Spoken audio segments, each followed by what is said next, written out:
হে hello everyone, কি অবস্থা সকলের?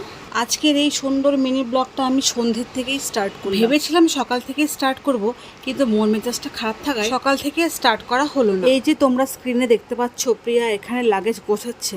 কোথায় যাচ্ছে তোমরা কেউ গেস করতে পারছো? নিশ্চয়ই না। তাহলে আমি তোমাদের বলে দিচ্ছি। এই যে দেখতে পাচ্ছ লাড্ডু সোনা এখানে রেডি হয়ে ও ফোনে কার্টুন দেখছে। এখানে শুধু লাড্ডু সোনা রেডি হয়নি, এরা প্রত্যেকেই রেডি হয়ে গেছে।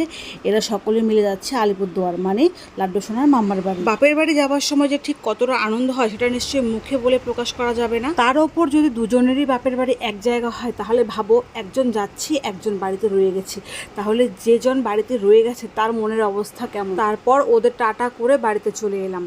আর আজ সারাদিন কি খেয়েছি সেটাই তো তোমাদের সঙ্গে শেয়ার করা হলো না। সকালবেলা করেছিলাম ডাটা চোষা আর করেছিলাম চাপা শুটকির ভর্তা। আমার আবার শুটকি খেতে বেশ ভালোই লাগে। তোমরা কারা কারা ভালোবাসো জানিও তো। নিজে নিজেই যখন এইভাবে ভাত মেখে খাচ্ছিলাম তখন খুব মায়ের কথা মনে পড়ছিল, কারণ স্কুল জীবনে ভাই বোন এইভাবেই মা ভাত মেখে খাইয়ে দিত। দুপুরে করেছিলাম গরম গরম ভাত, তার সঙ্গে করব পাট শাক।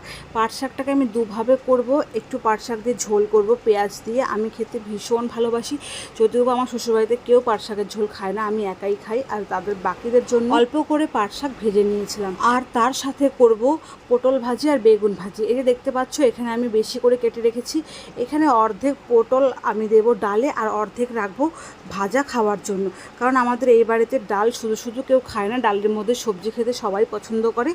ওই দেখো তোমাদের সঙ্গে গল্প করতে করতে আমার রান্না পুরো কমপ্লিট হয়ে গেল।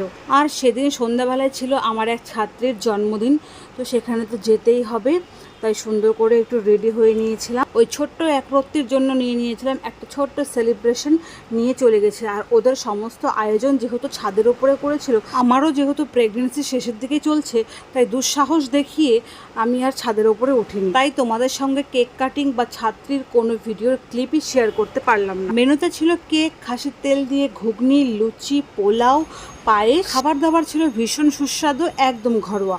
বাড়িতে এসে রাত্রের আমার কিছু ওষুধ ছিল, সেগুলোই খেতে হবে। আমার প্রথম থেকেই তেমন কোনো ওষুধ নেই। এই যে শুকনো গুঁড়ো ওষুধটা দেখতে পাচ্ছ, এটা জল দিয়ে গুলে খেতে হয়। আর একটা ছোট্ট একটা বড়ি দিয়েছে, এটা লাস্ট যখন আমি ডক্টর দেখিয়েছি তখন দিয়েছি। যাকগে বন্ধুরা, আজকের এই সুন্দর মিনি ব্লগ আমি এখানে শেষ করছি। তোমরা সকলে সুস্থ থেকো, ভালো থেকো। আবার দেখা হবে সুন্দর আরও একটা মিনি ব্লগে।